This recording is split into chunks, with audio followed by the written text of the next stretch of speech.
Greetings, hallo und herzlich willkommen zu einem neuen Video hier beim Vapologen. Ich möchte euch heute etwas Neues vorstellen, und zwar habe ich einen neuen mechanischen Vaporizer, der Vapid X, der ähnlich einem Dynavap ist, aber doch irgendwie recht anders.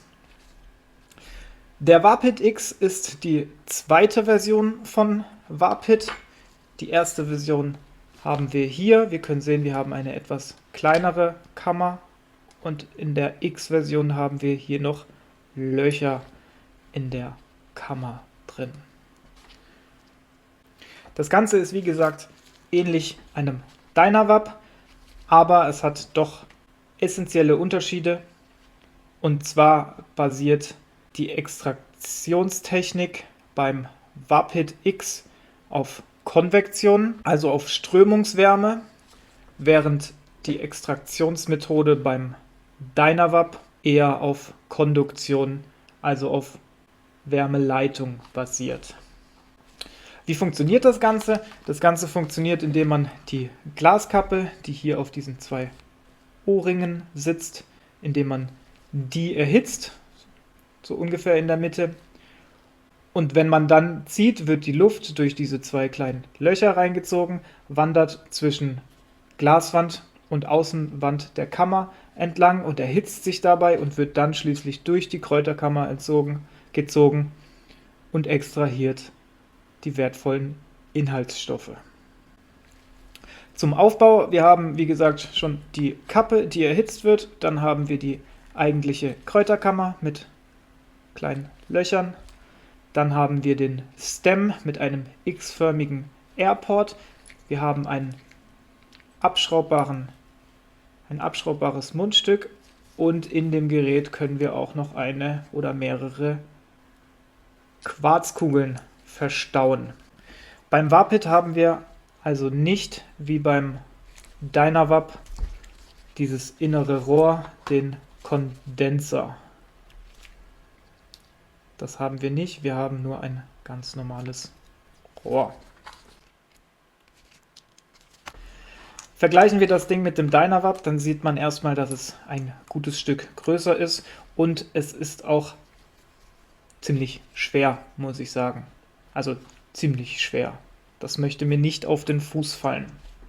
Dann haben wir hier unten am Mundstück haben wir einen 10 mm Anschluss, wie beim Dynavap, kann also auf 10 mm Schliffe aufgesetzt werden und der äußere ist ein 18 mm Schliff, passt also perfekt auf die gängigen Wasserteile.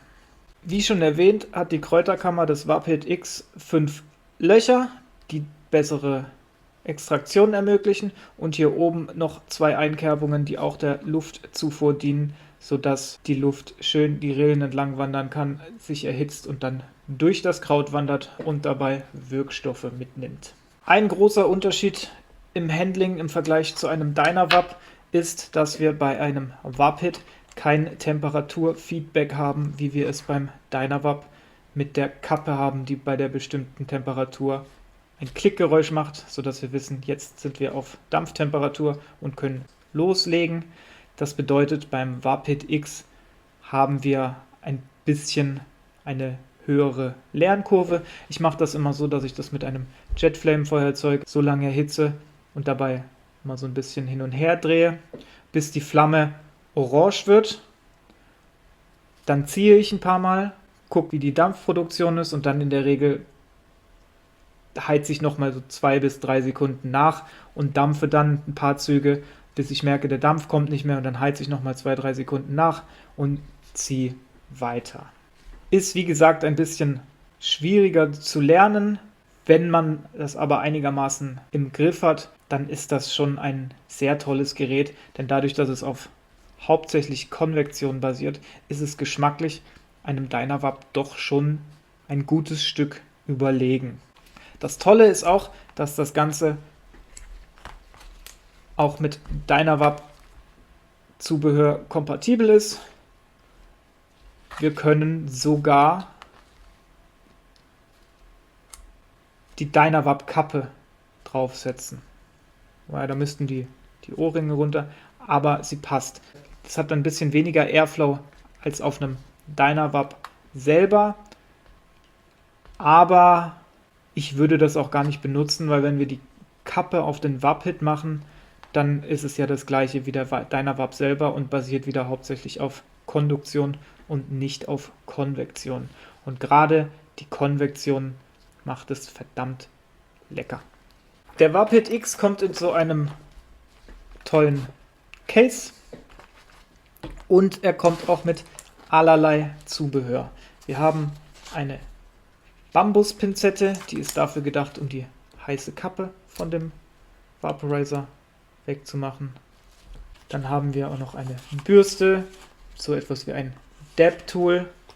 Wir haben verschiedene Kugeln und auch einen Stern, die wir in das Gerät reinmachen können, die der Kühlung dienen sollen. Dann haben wir noch eine weitere Quarzkappe.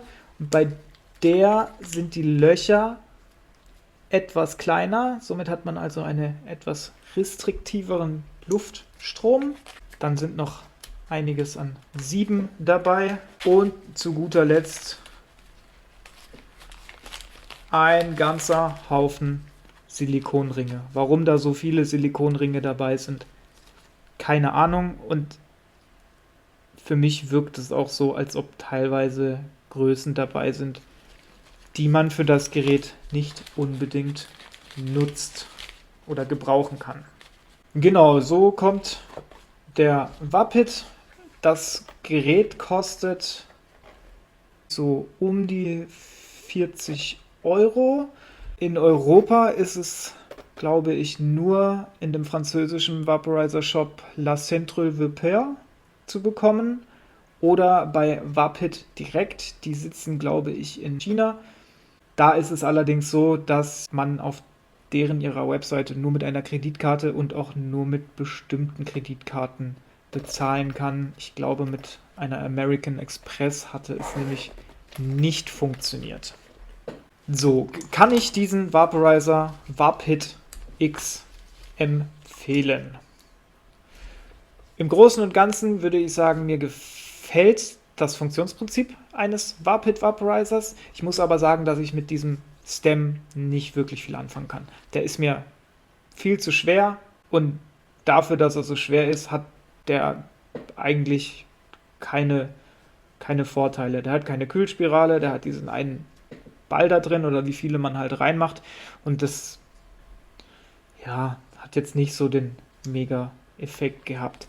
Aber das mag ich total.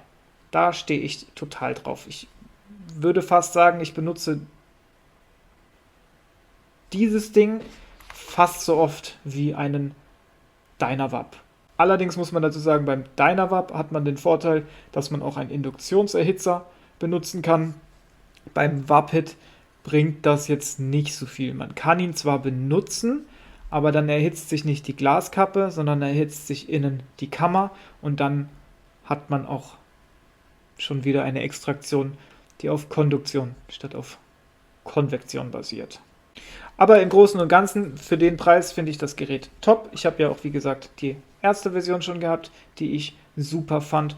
Und Vapid hat auch einiges an schönen Stems, die auch schön für den Dynavap funktionieren. Ich blende hier mal eins ein, den Helix Stem, den finde ich einfach super. Der ist mir aber leider letzte Woche runtergefallen und kaputt gegangen. Das war's, Leute. Wenn ihr Fragen zu dem Gerät habt, schreibt es in die Kommentare. Ich versuche auf alle Kommentare zu antworten und dann wünsche ich euch eine schöne Zeit und Happy Vaping!